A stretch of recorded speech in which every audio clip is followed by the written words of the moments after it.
amazing how generation after generation just lives in the same place over the years. I think it must have been lovely to grow up in a village where pretty much everyone knew everyone. So all the families sort of, I suppose when you used to say your surname, then people would say, oh, I know who you are, you know, what sort of group you're from, what sort of clan you're from.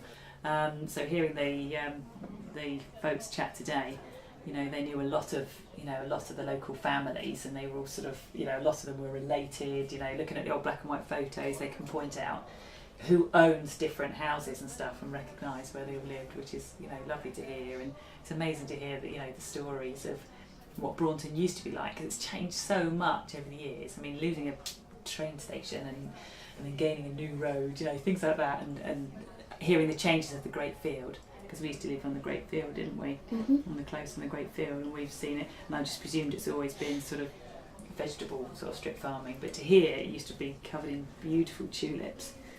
It was fascinating to hear about how it's changed over the years, isn't it? Well, I was born here. My mother and father were born here, and my grandparents were all Brauntonians from, well, I think they arrived from Mort about 100 years ago. What you call the toll house now is you go off the main road to go down through Velator.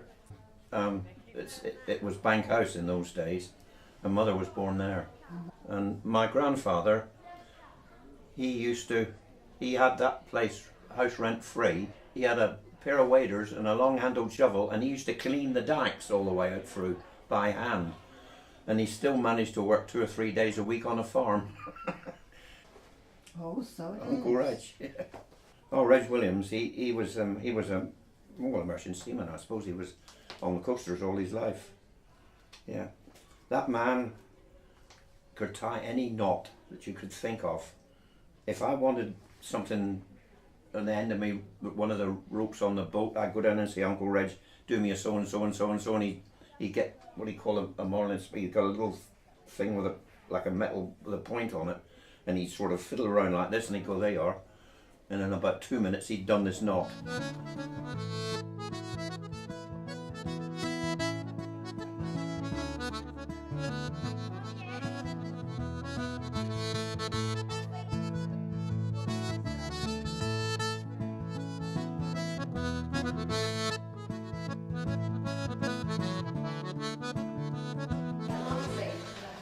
What we thought would be really nice would be to decorate it up.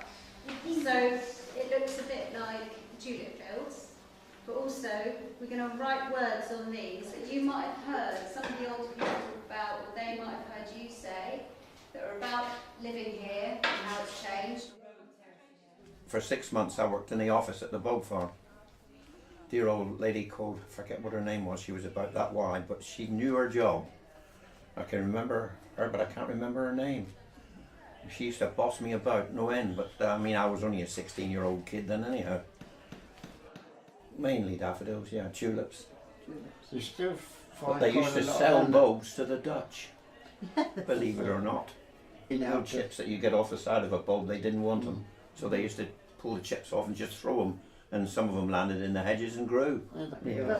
Some of those daffodils are very old strains, which makes it rather nice. Well, I go past there now and I see a bulb and I think, well, you couldn't buy that one now. You don't really expect there to be loads and loads and loads of flowers and like on that one farm, and you've never realised that, and now that you do, you're like, oh, that's changed a lot. It's like looking at the pictures, there's a real sense of community amongst people. I don't know whether that was true, but it looks like it was lots and lots of people working on the fields, whereas now when you see people working on the fields, it's sort of 2 or 3 people in a big tractor, and there's just not as many people there, and that maybe lent a great sense of community and family that we maybe don't quite have nowadays.